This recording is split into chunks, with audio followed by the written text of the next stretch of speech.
বেজে গেছে যুদ্ধের দামামা। বিধানসভা নির্বাচনকে পাখির চোখ করে বছর শেষে বঙ্গ সফরে কেন্দ্রীয় স্বরাষ্ট্রমন্ত্রী ও বিজেপির শীর্ষ নেতা অমিত শাহ। সাংবাদিক বৈঠকের পর তৃণমূল কংগ্রেস ও মুখ্যমন্ত্রী মমতা বন্দ্যোপাধ্যায়ের বিরুদ্ধে তীব্র আক্রমণ শানালেন বিজেপির এই শীর্ষ নেতা। শাহের কথায়, বাংলায় সবচেয়ে বেশি আর্থিক অবনতি হয়েছে তৃণমূলের আমলে।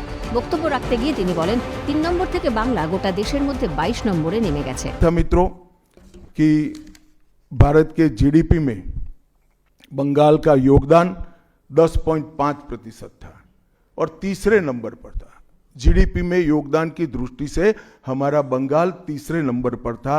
तीसरे नंबर पर से सरक कर ये 49 साल में वो 22वें नंबर पर आ। বাঁকুড়ার জনসভা থেকে অমিত শাহর মন্তব্যের পাল্টা দিয়েছেন মুখ্যমন্ত্রী মমতা বন্দ্যোপাধ্যায়। তিনি বললেন, রাজ্যে অনেক কর্মসংস্থান হয়েছে। 4টি জেলা জুড়ে 163টি মাইনিং অপারেশন চলছে। পাশাপাশি দেউচা পাঁচামিতে 1 লক্ষের চাকরি এবং পুরুলিয়ার রঘুনাথপুরে 72,000 কোটি টাকা বিনিয়োগ।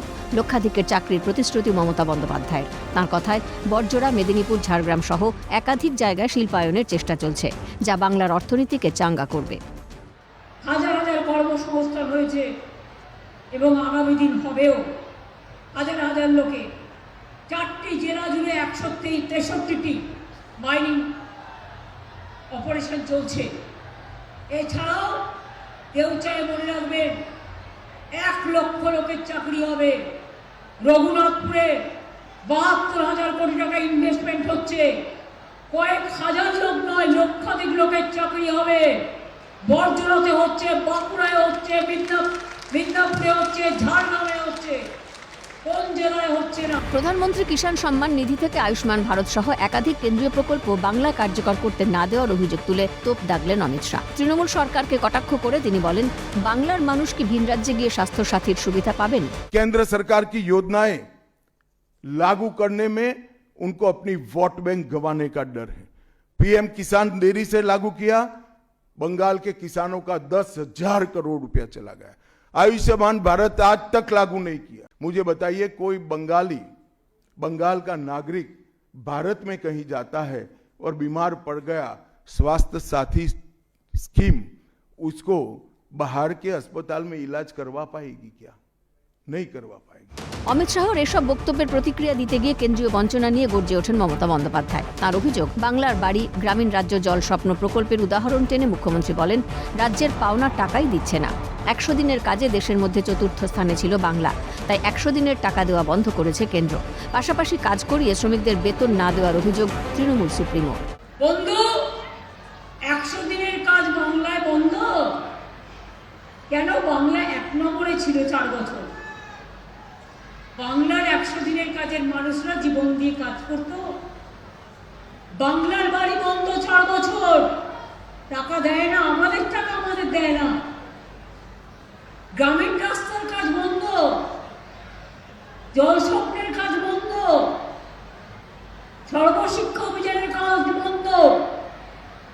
এমনকি মনে রাখবেন, 59 লক্ষ 100 দিনের কাজের শ্রমিককে কাজ করিয়ে বেতন দেয়নি।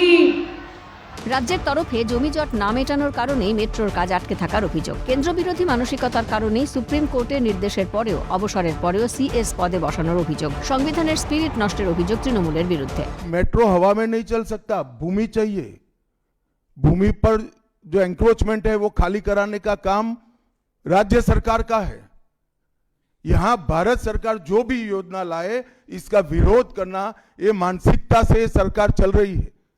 सुप्रीम कोर्ट के आदेश से बने हुए भारत सरकार के डीओपीटी के रूल्स ये तोड़ देती है, मरोड़ देती है। डीजीपी और मुख्य सचिवों की अपॉइंटमेंट में मनमानी करती है। रिटायर्ड होने के बाद सलाहकार बनाकर प्रॉक्सी डीजीपी और प्रॉक्सी सीएस बैठाने का काम करती है। विरोधी मानसिकता बंगाल की जनता में खड़ा कर हमारी संविधान की स्पिरिट थी, उस स्पिरिट का कंप्लीट इन्होंने अनादर करने का काम किया है। ममता बनर्जी के शासन में অমিত শাহের জমি না দেওয়ার অভিযোগের প্রেক্ষিতে তারকেশ্বর বিষ্ণুপুর রেল লাইন প্রকল্পের উদাহরণ দেন মুখ্যমন্ত্রী মমতা বন্দ্যোপাধ্যায়। আক্রমণ শানিয়ে প্রশ্ন তোলেন, রাজ্য সরকার জমি না দিলে তারকেশ্বর বিষ্ণুপুর লাইন কে করে গেছে? অর্থাৎ তাঁর সরকারের সময়ে এই কাজ সম্পন্ন হয়েছে। এর পাশাপাশি তিনি যদি জমি না দিতেন তাহলে এই রেল লাইন ও ইসিএল এর কয়লা প্রকল্পের জমি কোথা থেকে আসতো? কে বলছেন মমতা ব্যানার্জি জমি দেয়নি? মমতা ব্যানার্জি জমি না দিলে এই তারকেশ্বর বিষ্ণুপুর লাইন কে করে গেছে? মমতা ব্যানার্জি করে গেছে, আপনি নন। আমি যদি জমি না দিতাম তাহলে ইসিএল এর জমিগুলো কয়লা তুলবার জন্য কোথা থেকে আসতো? রানীগঞ্জে জমি কে দিয়েছে? একেবারে সম্মুখ সমরে কেন্দ্রীয় স্বরাষ্ট্রমন্ত্রী অমিত শাহ ও মুখ্যমন্ত্রী মমতা বন্দ্যোপাধ্যায়। দিনভর চলল রাজনৈতিক পারদ। চতুর্থবারের জন্য কি মাসনাদে আসীন হবেন মমতা বন্দ্যোপাধ্যায়? মুখ্যমন্ত্রী হিসেবে কাকে দেখতে চায় বাংলার মানুষ? বলবে সময়। ক্যালকাটা নিউজ।